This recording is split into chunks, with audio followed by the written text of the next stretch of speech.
Olá, meus amigos! Vamos falar agora no Planejamento 365 sobre a responsabilidade do sócio retirante, que foi inserido pela reforma trabalhista no artigo 10A da CLT, um tema de extrema importância e com detalhes aqui fundamentais que você tem que conhecer. Então, digamos que você tenha participado de uma sociedade e tenha se retirado dela, você vendeu as suas cotas para o seu sócio. A pergunta é, você pode ser responsabilizado por débitos trabalhistas desta empresa? Até quando? De que período? Vejam que essas respostas estão hoje no artigo 10A da CLT. E nós temos aqui um primeiro detalhe importante, que depois eu vou aprofundar. Essa responsabilidade do sócio retirante, ela é subsidiária.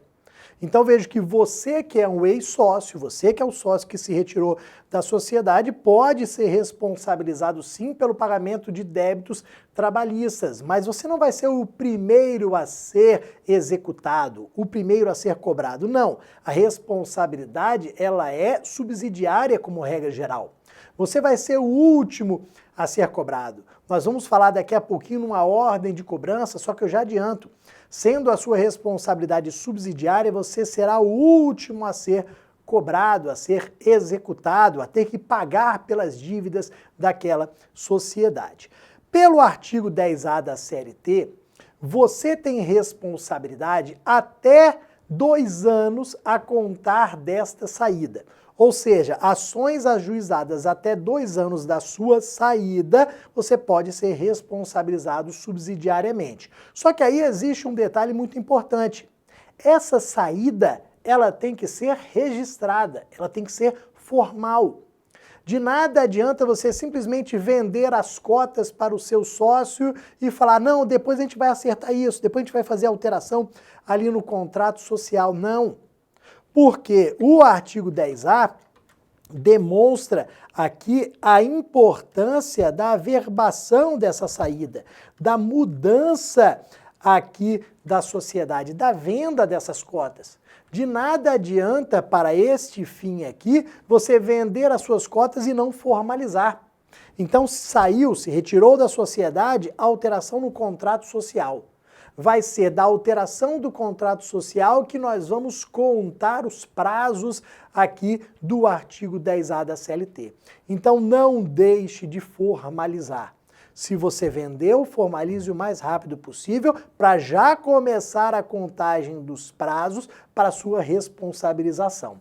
Porque o que o dispositivo diz? Você tem responsabilidade subsidiária, mas apenas nas ações ajuizadas, vamos lá, nas ações ajuizadas até 2 anos após essa saída, após a averbação da saída. Então, para que você tenha essa responsabilidade, a ação tem que ser ajuizada, a ação trabalhista tem que ser ajuizada até 2 anos após a averbação dessa saída. Então eu vendi as minhas cotas, fiz rapidamente essa averbação. Tá lá a alteração do contrato social. Se a ação for ajuizada em até 2 anos, eu tenho a minha responsabilidade. Já vamos ver mais detalhes. Se a ação for ajuizada depois de 2 anos, responsabilidade nenhuma. Nenhuma, nem subsidiária, nada, ok? E olha o detalhe ainda. A ação foi ajuizada dentro de 2 anos. Ok, tenho responsabilidade subsidiária. Só que a minha responsabilidade é pelos débitos da empresa no período em que eu fui sócio. Pode ser que não seja de todo o período que foi pleiteado aqui pelo meu ex-empregado. O ex-empregado pode cobrar os últimos 5 anos, mas espera aí, eu só fui sócio em 1 desses anos. Então a minha responsabilidade subsidiária é por este período de 1 ano. O artigo 10A da CLT, deixa claro que a responsabilidade é pelo período que você foi sócio. Então isso tem que ser deixado bem claro ali na defesa trabalhista. Eu fui sócio nesses meses, eu fui sócio durante 2 anos e o ex-empregado está pedindo 5 anos. Então, se houver responsabilidade, será apenas em relação a esses 2 anos aqui. Falei para vocês, aí vamos explicar com mais detalhes agora, que a responsabilidade do sócio retirante é subsidiária, que existe uma ordem. Que ordem é essa de cobrança dos haveres trabalhistas? Então, digamos que houve a condenação. Houve o reconhecimento de que o ex-empregado tem direito de receber R$20.000. Você, como sócio retirante, foi condenado também. Qual é a ordem que o artigo 10A da CLT impõe para a cobrança desses R$20.000? A ordem é a seguinte: primeiro, a empresa, que é a empregadora.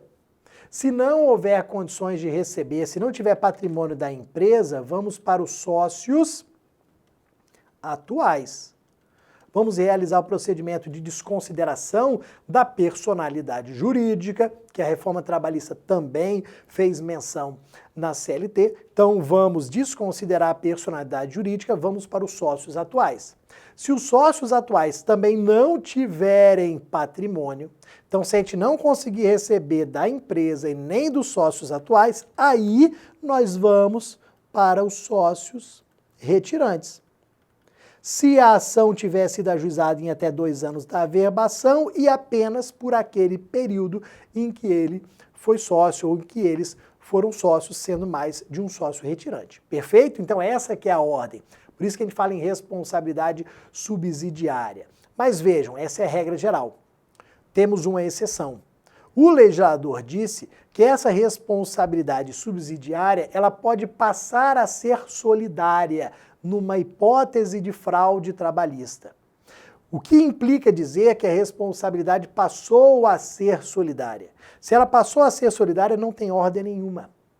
A gente pode ir direto no sócio retirante. Lembra, quando a responsabilidade é solidária, eu posso cobrar de qualquer um a quantia toda.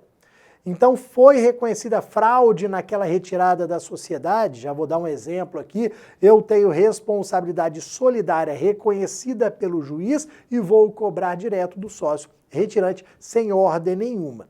O que seria aqui uma fraude trabalhista e por que seria reconhecida essa responsabilidade solidária? Em várias situações, a gente percebe que o sócio, ele se retira e leva consigo o patrimônio da pessoa jurídica. Ele recebe, leva consigo, ou então antes dessa retirada a gente percebe uma movimentação de mudança de propriedade do patrimônio. Alguns bens são passados da pessoa jurídica, da empresa, para aquele sócio específico. Então são feitas ali compras fictícias, compras e vendas fictícias, o patrimônio vai sendo passado aos poucos para aquele sócio que daqui a pouco simplesmente se retira. A pessoa jurídica fica sem patrimônio para arcar com eventuais dívidas. Então esse é um indício de fraude. Então quem tem hoje patrimônio? O sócio que se retirou. Neste caso, responsabilidade solidária, para não ter que passar por todo este caminho aqui. Se a responsabilidade é solidária, eu vou cobrar a integralidade da dívida do sócio retirante. Depois ele que ajuize a ação em face da empresa, em face dos sócios atuais, aí é problema deles. Mas vejam que o crédito trabalhista eu vou efetivar cobrando desde logo dele. Então, um tema importante aqui, que foi inserido pela reforma trabalhista, a gente não tinha dispositivo sobre isso, a gente aplicava o Código Civil e gerava muita polêmica, então hoje temos aqui responsabilidade do sócio retirante, artigo 10A da CLT. Daqui a pouquinho eu volto com mais planejamento 365.